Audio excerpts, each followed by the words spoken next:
So I think this topic is timely. We're very fortunate to have the panel that we have here. Business succession is always challenging, I think, for an asset-intensive industry like the wine industry. It's even more challenging because you have a lot of illiquid assets. You have a lot of rules that go with it. Is that better? Okay, cool. A lot of rules that go with it. Jamie and I are going to talk about the banking, the tax, and the legal aspects of it. And that's really the easy part. The hard part's the human intangible there,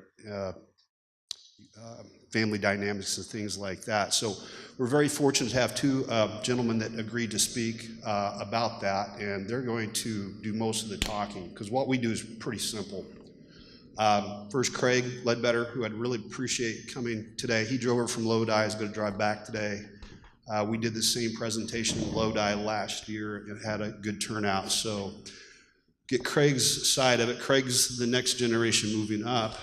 Then we'll get Kai's input, because he's the generation that passed it along. So I think that'll give you two good perspectives and give you a point of reference. And the whole thing here is to get you moving on it. You can always start planning too late, but you can never start planning too soon. And it's an ongoing process. And if we have to scare you into it, that's good, because it's good for you and your family, and your business. So with that, I'll turn it over to Craig. Thank you for having me here to speak to all of you guys. This topic is something that's near and dear to my family's heart, being that I'm a fourth generation California farmer. We have a clicker. And actually going to move over here so I can see my own slides. So I just wanted to do a real quick show of hands. Everyone raise their hand right now, please, for me, if you could do that. Okay, if you're younger than 30 years, put your hand down. If you're younger than 30 years old. If you're younger than 40 years old, put your hand down. If you're younger than 54 years old, put your hand down. Okay, so there's still quite a few of you with your hands up. This topic right here needs to be listened long and hard by this group of people that still has their hands up, because you guys are the generation that I assume is running the business now, but you're hoping the next generation will be able to take over. And if you fail to plan, the government will plan for you. And the government's plan is terrible, because the government just takes it all from you. So this is kind of my we're going to start with my family's history. This is my family tree here. My grandfather, the 4 generations ago, that is Barbara and, the very top, my great-grandfather and great-grandmother. And then right there, Keith Ledbetter and Barbara Munt. That is my grandparents. My grandfather started Vino Farms in 1972, and he wanted this business to last and go on for a long, long time. And his 2 sons, John and Jim, built this business that allows the 4 names below that: Kim, my sister, myself, my cousin Marissa, and my cousin Megan, to all be able to come to work. But it wasn't something that was done easily.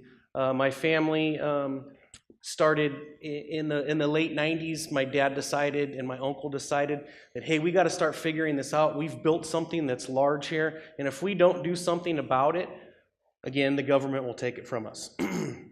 So where do you start?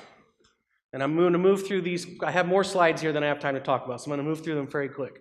So where do you start? So you want to sit down with core advisors that you have built a rapport with, hopefully over the years. It's potentially your attorneys that you've worked with over the years, your CPAs that you worked with over the years. If it's not them, they know someone who is a family planner who can really help you. And those advisors are extremely important. And when I say they're important because you want them to be a part of your family. You want to be able to trust them with everything that you say, that you could be a one-on-one conversation, that you don't want to leave that room. And so with those advisors, you build a code of conduct. And this is the very first thing that we sat down with our advisors and talked about. And, at the end of the day, it's the golden rule: do unto others as you have done unto you. but be respectful, listen to people. Don't always form your opinion before they're done speaking. Everybody has a right to be heard. Those types of things are very important when you're sitting down to put this when you're trying to put this together. Philosophy, key concepts to getting started. The family must agree it's time to attempt to do this. Because if you don't have agreement from the younger generation or the older generation, you will not get anything accomplished. Again, I talked about the core advisors. And when we talk about the trust and of those core advisors, my family always says those core advisors must be at your family weddings and your family funerals. That's how important they are to you. So the estate planning side is actually not nearly as difficult as everyone thinks it is, because there are laws that tell you what you can and cannot do. This part right here, the continuity plan, introduction into moving into continuity and succession, that is the extreme difficult part to do. Because that is the next generation moving in and maybe making those decisions that the older generation used to make and is having a hard time giving up. And that is part of it. I'm very lucky. I have a father who, when I walked in the door in 2006, he said, "Have fun, see you later. You're going to live and die with the decisions that you make going forward." But that's how I grew up too. I grew up that way, so I was prepared for that. Didn't expect it, but I was prepared for it.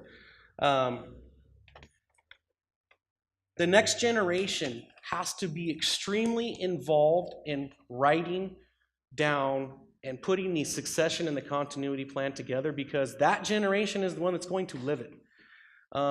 If the previous generation wants to write that succession plan and that continuity plan for the next generation, it's probably not going to go very well, because the way the previous generation or the older generation operates is very different than the next generation or the younger generation is. One important key concept for my family, and I think this is a good rule for potentially all families to look into, whether they've done it or not in the past, is there's ways to move into this business. And for us, for my family, for my generation, you had to graduate from college. That is first and foremost. You had to prove. In my case, I hated school, so I had to prove to my family that I could finish something that I did not like.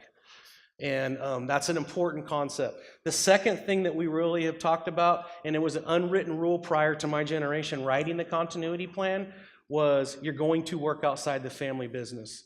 And there's one specific reason for working outside the family business, and that is to learn how not to treat people. Learning how to treat people is something that you learn as you're growing up.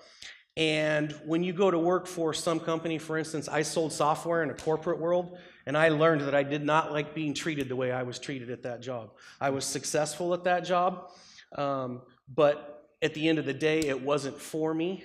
And so I decided, after a period of time, our family says 2 years or until you've learned specific skill sets, come to work after that, or the opportunity might be there for you.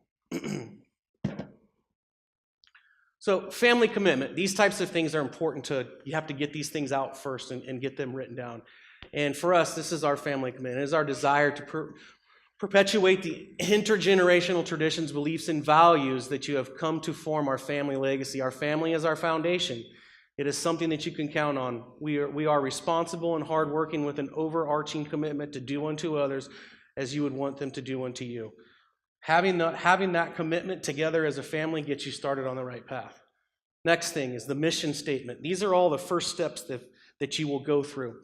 To achieve through family business prosperity and diversification for the benefit of the current and future generations of Jim and John Ledbetter. To encourage all direct descendants to develop and apply their specialized talents to the business and provide ownership of opportunities. This should accomplish through applying our family core values of hard work, integrity, innovation, vision, and leadership in our industry community. We must take a long, sustainable view and have a strong commitment to each other. We have to believe in each other. We have to trust each other, and we have to understand that person that's standing next to me in my family, if they are assigned to do a job, that they're going to do it. And because you've heard it before, you're only as strong as your weakest link. And then last year, our family business philosophy. And for us, this is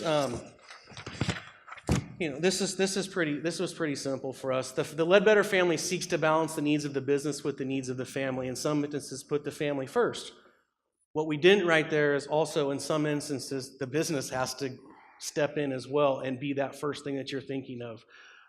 But we always are trying to achieve family first, not just for us, but for all of our employees as well. We want to create a company that employees want to come and stay and work for. In making most business decisions, we look to solutions to equally benefit the family and the business. We believe that if the business prospers, so will our family. As family business participants and individuals, we strive to achieve leadership in the wine industry. We also strive to provide participating family members with the means to grow and prosper. Education is important. In my family, obviously, I talked about going to college, but the best education is learning from those prior to you. And I think that's about all the time I have. So I'm going to say thank you for having me here. I appreciate it. And hopefully we'll have a little time for questions here at the end.